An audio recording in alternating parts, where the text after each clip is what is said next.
भक्तों नमस्कार। मेरे यूट्यूब चैनल में आप सभी को स्वागत है भक्तों। आज मैं आपको ये बताना चाहूँगी, पुष्पों के बारे में बताना चाहूँगी, जो कि आज का हमारा भक्तों प्रेरणा पर शिक्षा है कि हम फूलों से, पुष्पों से इतना प्रेम स्नेह क्यों करते हैं। हमारे जीवन में पुष्पों का क्या महत्व है और जो है इन्हें पुष्पों को प्राप्त करने के बाद हमें क्या करना चाहिए। भक्तों, हम पुष्पों से ऐसे प्रेम करते हैं कि पुष्पों का हमारे जीवन में 3 बार प्रयोग होता है, सम्मान किया जाता है। एक, जब हमारे पास कोई अतिथि आता है तो उसको हम फूलों की माला बना करके, पहना करके उसको स्वागत सम्मान करते हैं। इसलिए दूसरा ये कि भगवान पर पुष्प चढ़ाए जाते हैं, इसलिए भगवान से प्रेम करते हैं।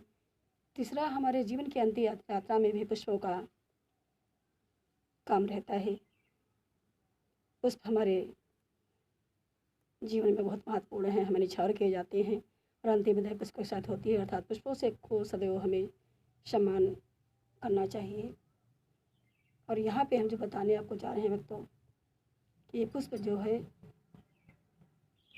जब तुम्हें प्रसाद के रूप में प्राप्त होते हैं, उस समय इन पुष्पों को तुम्हें क्या करना चाहिए। जब हम कभी किसी मंदिर में जाते हैं भक्तों और मुझे भगवान का दर्शन करने के लिए जाना होता है, भगवान पे पुष्प पड़े होते हैं, पुजारी वहाँ का जो हमें पुष्प उठा करके और हमें देता है, वो पुष्प को क्या करना चाहिए। उस पुष्प को हम हाथ में ले लेते हैं, क्योंकि भगवान का प्रसाद है, और ये समझ करके कि भगवान की कृपा हमारे आप पर बरस रही है भक्तों। किंतु ये नहीं समझते हैं उस पुष्प को हमें क्या करना चाहिए। उस पुष्प को हम लेकर के आते हैं और लाने के बाद में किसी अलमारी में रख देते हैं, या किसी कोने में डाल देते हैं, या किसी भी स्थान पर रख देते हैं। और वो पुष्प जो है, कुछ समय के बाद में भक्तों, हमारे वास्तु को पुष्प हैं, पुष्प करके आए हैं, और कुछ समय के बाद पुष्प जो है वो सूख जाते हैं। तो उनको बेकार समझ करके हम उसको उठा करके किसी पेड़ के, वृक्ष के पास डाल देते हैं, या उनको बाहर निकाल करके उठा करके फेंक देते हैं भक्तों। हमें किंतु ऐसा नहीं करना चाहिए, क्योंकि भगवान का प्रसाद है, और पुष्प को पाने से हमें आभास होना चाहिए कि भगवान की कृपा, हमने बहुत कृपा हमारे पर बरस रही है। तो उस पुष्प को हमें क्या करना चाहिए, पुष्प को ला करके हमें एक जो है हमारे घर में जो तिजोरी है, अलमारी है, पूजा का स्थल है, वहाँ पर ला करके भक्तों पुष्प को रख देना चाहिए। और वहाँ पर भी जब सूख जाता है तो हम उसको उठाकर फेंक देते हैं।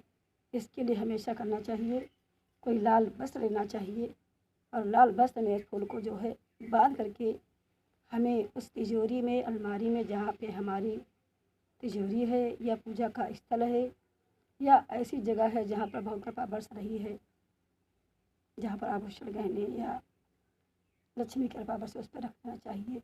ऐसा करने से हमारे शास्त्रों में बताया गया है कि माँ लक्ष्मी प्रसन्न होती है, और हमारे यहाँ माता लक्ष्मी की धन धान्य की वर्षा होती है।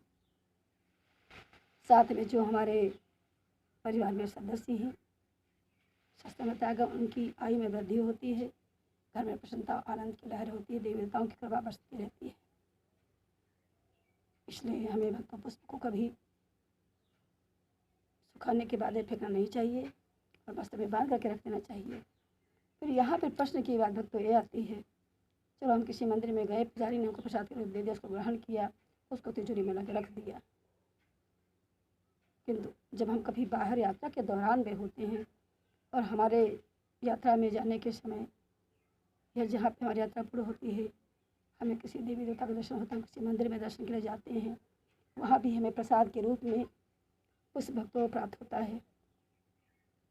तो उस पुष्प को हमारे सारे समस्या आ जाती है कि पुष्प को हम क्या करें, क्योंकि यात्रा के दौरान पर हैं।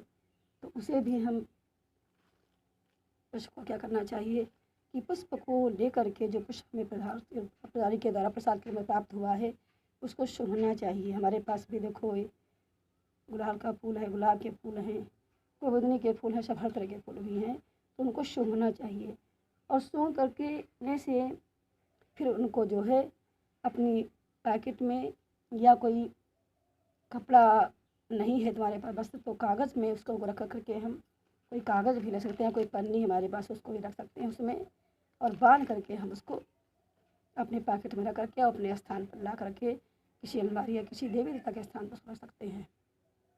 और कुछ नहीं करने की हमारी बुद्धि काम कर रही है तो उसको में सूंघना अवश्य चाहिए। इससे करने से होने से ऐसा करने से उसकी जो सकारात्मक ऊर्जा होती है, जो सुगंध होती है, जो दैवी शक्ति होती है उसमें, वो हमारे अंदर विराजमान हो जाती है, प्रतिष्ठित हो जाती है और हमें भव कृपा प्राप्त हो जाती है। भक्तों ये आपके समझ में आ गया होगा कि हमें जब कभी किसी पुजारी के द्वारा या भगवान के चरणों में रखा हुआ पुष्प मिले तो उस पुष्प को हमें आशीर्वाद के रूप में अपने हाथों में पकड़ लेना चाहिए, उठा लेना चाहिए और ला करके अपने जो है घर में किसी देवी देवता के स्थान पर या तिजोरी पर या जहाँ पर मंदिर है या स्थान है कोई, वहाँ पर रख देना चाहिए। और सूखने से बचाने से उसको एक कपड़े में बांध करके रखना चाहिए, ताकि वो यदि जो है महीन कपड़े में ले करके रखना चाहिए तो उसकी सुगंध उसको हवा पास होती रहे और सूखे भी ना, और उसकी जो है जो सकारात्मक ऊर्जा है उस जगह पर उसकी वर्षा होती रहे, अर्थात परमात्मा के कृपा में बरसती रहती है। भक्तों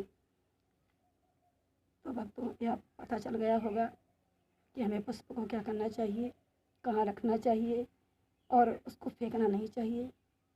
यदि हमारी पीड़ा पर शिक्षा आपको अच्छी लगे तो मेरे चैनल को सब्सक्राइब करिए, लाइक करिए और फैमिलियों में व्हाट्सअप करिए, शेयर करिए, मित्रों पर शेयर करिए, क्योंकि मैं आप सभी के लिए नित्य प्रतिदिन कोई न कोई वीडियो पीड़ा पद या संकीर्तन प्रसंग लाती रहती हूँ। इसलिए मेरी वीडियो को समर्थते वीडियो को अपनी जो है प्यार दें, सपोर्ट दें, समझता प्राप्त करें ताकि मेरा उत्साह और आनंद बढ़ता रहे। आप लोगों पर मेरी बहुत श्रद्धा है, विश्वास भी है।